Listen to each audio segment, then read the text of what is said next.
இப்போ நம்ம அந்த வீடியோவில் ஒருத்தரை பற்றி பார்க்க போகிறோம். அவருக்கு சாதாரண முன்னுரையெல்லாம் கொடுக்கறதுக்கு யாருக்குமே மனசு வராது. ஆம், சிங்களம் ஆண்ட சிங்க தமிழன் இவன். சீதையை காத்த சீருடையவன் இவன். பெண்மையே போற்றும் பேராண்மை இவன். சிவன் பக்தியில் எவனையும் மிஞ்சும் நல்லவன். படைசக்தியில் எமனையும் மிஞ்சும் வல்லவன். இவன் பெயரை சொன்னாலே புல்லரிக்கும், புவி நடுங்கும், எதிரிப்படை தெரிக்கும். களைப்பத்தில் தலை சிறந்தவன். ஈழ மக்களின் பெருந்தலைவன் இவன். ஆம், அவனே மாமன்னன் ராவணன். இலங்கையை ஆண்ட மன்னர்கள சிறந்த சிவன் பக்தர் ராவணன். ஆனா இப்படிப்பட்ட ராவணனை வரலாற்றில் ஒரு விதமாகவும் இலக்கியங்கள் ஒரு விதமாகவும் சித்தரிக்கப்பட்டு கொண்டிருக்கிறார். இலக்கியங்களை எழுதுகின்ற புலவர்கள் அவர்களுடைய விருப்பு வெறுப்புகளை தாங்கள் எழுதுகின்ற இலக்கியங்களை புகுத்துவது இயல்பு. ஆனா அதை கற்பனை கதாபாத்திரங்களை அமைத்து செய்யும் போது எந்த விதமான பிரச்சனையும் கிடையாது. வரலாற்றுல நல்ல குணங்கள் கொண்ட ஒருத்தனை இவ்வாறு தவறான எண்ணங்கள் கொண்டவனா சித்தரிக்கும் பொழுதுதான் பிரச்சனையை எழும்புது. ஒரு இலக்கியத்தை, இலக்கிய நயங்கள், அதில் இருக்கும் அணிகளை பிடித்து நபர் படிக்கும் பொழுது அதில் எந்த விதமான பிரச்சனை ஏற்பட போவது இல்லை. அதனால் அதற்கு மாறாக அதில் இருக்கும் பொய்களை அவர் பார்க்க மறந்து விடுகிறார். மேலும் அந்த இலக்கியத்தில் இருக்கிற வார்த்தை ஜாலங்களையும் இலக்கிய நயங்களையும் உண்மைன்னு நம்பி அதில் கூறப்பட்டிருக்கிற பொய்யை அவங்க அடுத்த தலைமுறைக்கு அப்படியே கடத்திடுறாங்க. இதேதான் ராவணனுக்கு நடந்திருக்கு. ராமாயணத்தை நல்லா தெரிஞ்ச ஒருத்தர்கிட்ட ராவணன் நல்லவன் அப்படின்னு சொன்னா அவங்க கண்டிப்பா அதை ஒத்துக்க மாட்டாங்க. வடக்கே வாழ்ந்த ஆரியருக்கும் தெற்கே வாழ்ந்த தமிழருக்கும் இடையே நிறைந்த பகைதான் ராமாயணம். ராமாயணத்துல தமிழர்கள் அனைத்து வகையிலும் சிறந்து விளங்கினாங்க. எனவே தமிழர்களை அழிக்க அல்லது அடக்க இடையே நடந்த போர் தான் ராம ராவண யுத்தம். லிங்கேஸ்வரன், சிவபாதசேகரன், ராவணேஸ்வரன், இதெல்லாம் ராவணனுக்கு இருக்கிற மற்ற பேர்கள். இந்த பேர்கள் மூலமா ராவணன் எவ்வளவு பெரிய சிவன் பக்தர் அப்படின்றத நம்மளால நல்லாவே உணர முடியுது. கைகேசி எனப்படும் தமிழ் ராஜகுமாரி, வஜ்ரபாகுரி சோடி, ராவணன், விபீஷ்ணன், கும்பகர்ணன், சூர்பனையும் பெற்றாள். இந்த பெயர்கள் எல்லாம் அவர்களுடைய இயற்பெயர்கள் கிடையாது. இப்பெயர்கள் எல்லாம் அவர்களுடைய பகைவர்களால் அழைக்கப்பட்டு பிரபலம் அடைந்தவையாகும்.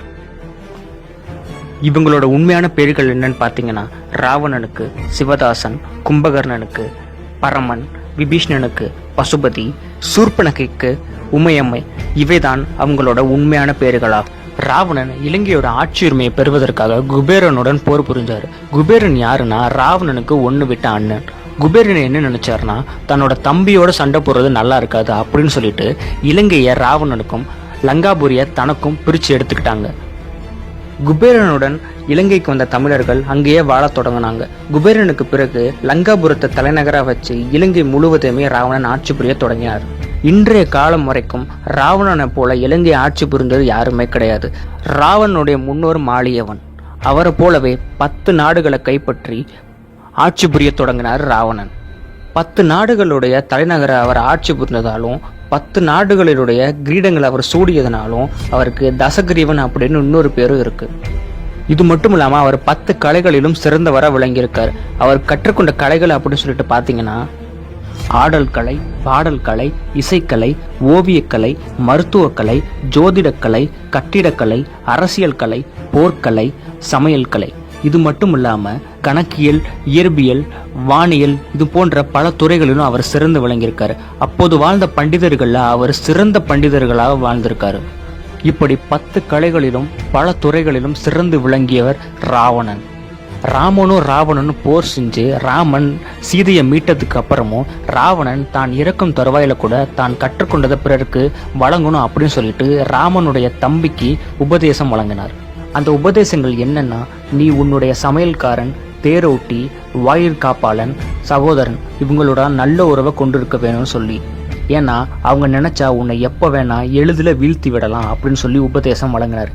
இது மட்டும் இல்லாம நட்சத்திரங்கள், ஜோதிடம் இதுல நம்பிக்கைவை, ஏனென்றால் அவைகள் உன்னுடைய தலையெழுத்தே மாற்றும் சக்தி படைத்தவை அப்படின்னு சொல்லிட்டு ராமனுடைய தம்பியான லட்சுமணனுக்கு உபதேசங்கள் வழங்கினார்.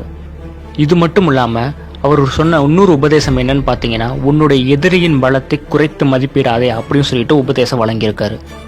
இது மட்டுமின்றி ராவணன் மிகச்சிறந்த இசைக்கலைஞர். அவர் தனக்கென ராவண வீணா என்னும் இசைக்கருவியை உருவாக்கி அதுல சிவதாண்டவத்துக்கான இசையும் இசைத்து சிவனை போற்றியிருக்கிறார். அவர் மருத்துவத்துறையிலும் மிகச் சிறந்தவராக விளங்கியிருக்காரு. ஆயுர்வேதம் என்னும் மருத்துவம் அவருக்கு கைவந்த கலை. ராவணன் மண்டோதரியை திருமணம் செஞ்சுக்கிட்டாரு. மண்டோதரி கற்பில் சிறந்தவள். மண்டோதரிக்கு இந்திரஜித், அதிசகாயன் என 2 மகன்கள் பிறந்திருக்காங்க. ராவணன் பல துறைகளையும் சிறந்து விளங்கியிருக்காரு. இசைத்திறமை, போர் திறமை, மன வலிமை, உடல் வலிமை, இதுல ராவணன் அடிச்சுக்க ஆளே இல்லைன்னு தான் சொல்லணும். அவர் யோக கலையிலும் மிகச்சிறந்தவராக விளங்கியிருக்காரு. அதனால ஒரு இடத்துல இருந்து இன்னொரு இடத்துக்கு அவர் நினைச்ச நேரத்தில் போகக்கூடிய திறமை அவருக்கு இருந்திருக்கு. இது மட்டும் இல்லாமல் ராவணனுக்கு யாகங்கள் செய்யும் போது பிற உயிர்களை பலி கொடுக்கறது அப்படின்ற ஒரு விஷயம் அவருக்கு அறவே பிடிக்காது. அவர் மட்டும் இல்லாமல் அவர் இனத்தில் இருந்த அனைவருமே இதை அறவே வெறுத்திருக்காங்க. ராவணன் சிவ பூஜை செய்பவன், ஏகபத்தினி விரதன். சீதையை பழிவாங்கவே கடத்தினானே தவிர அவளை இன்சிக்க அல்ல. இவரை பிடிக்காத ஆரியர்கள் இவர் மீது இத்தகைய களங்கத்தை ஏற்படுத்திவிட்டனர். ராவணனும் அவருடைய மனைவி மண்டோதரியும் தாய் கைகேசியும் மிகச்சிறந்த சிவன் பக்தர்கள். இந்நாள் வரையில் ராவணன் ஆட்சி புரிந்த காலமே இலங்கையின் பொற்காலம் என்று அழைக்கப்படுகிறது.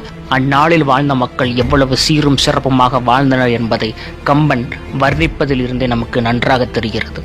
ராவணனுடைய தம்பி விபீஷ்ணன் ராமன் பக்கம் போய் சேர்ந்துட்டாரு. எனவே ராமன் விபீஷ்ணன் மூலமா ராவணனுடைய போர் தந்திரங்களையும் வியூகங்களையும் அறிஞ்சுக்கிட்டாரு. இதன் மூலமா தான் ராமன் ராவணனை போர்ல வீழ்த்தினாரு. புராணங்களும் இதிகாசங்களும் இலக்கியங்களும் வரலாறும் வெற்றி பெற்ற தரப்பினரால் மட்டும்தான் எழுதப்படுது. அப்படி ஆரியர்களால ராவணனுடைய வரலாறும் இலக்கியமும் புராணமும் இப்படி திருச்சி எழுதப்பட்டிருக்கு. இவ்வளவு சிறந்த மனிதராகிய ராவணனை போர்க்கலையில் சிறந்தவரை அரக்கன் அப்படின்னு சொல்றது எவ்வளவு பெரிய தவறான விஷயம்னு யாருக்கு புரியுதோ இல்லையோ தமிழர்களாகிய நமக்கு கண்டிப்பாக புரிஞ்சிருக்கணும். இதை நமக்கு மட்டும் இல்லாமல் உலகத்துக்கும் எடுத்து சொல்லணும். ராவணனுடைய வரலாறு மட்டும் இல்லாமல் அவருடைய கோட்டை பற்றின காணொலி வீடியோ நம்மளுடைய சேனலில் இருக்குது. அது இப்போ உங்கள் டிஸ்பிளேல வரும். அதையும் கிளிக் செஞ்சு பாருங்கள். இந்த வீடியோ பிடிச்சிருந்தா லைக் பண்ணுங்கள், ஷேர் பண்ணுங்கள். இதே மாதிரியான க்யூரியஸ் அண்ட் இன்ட்ரெஸ்டிங் ஃபேக்ட்ஸ் இருக்க வீடியோ நீங்கள் பார்க்கணும்னு நினச்சிங்கன்னா நம்மளோட சேனல் செக் அவுட் பண்ணி பாருங்கள். நம்ம சேனல் இதே மாதிரி இன்ட்ரெஸ்டிங்கான வீடியோஸ் நிறையவே இருக்குது. நீங்களும் நம்மளோட சேனலை சப்ஸ்கிரைப் பண்ணலாம், சப்ஸ்கிரைப் பண்ணுங்கள்.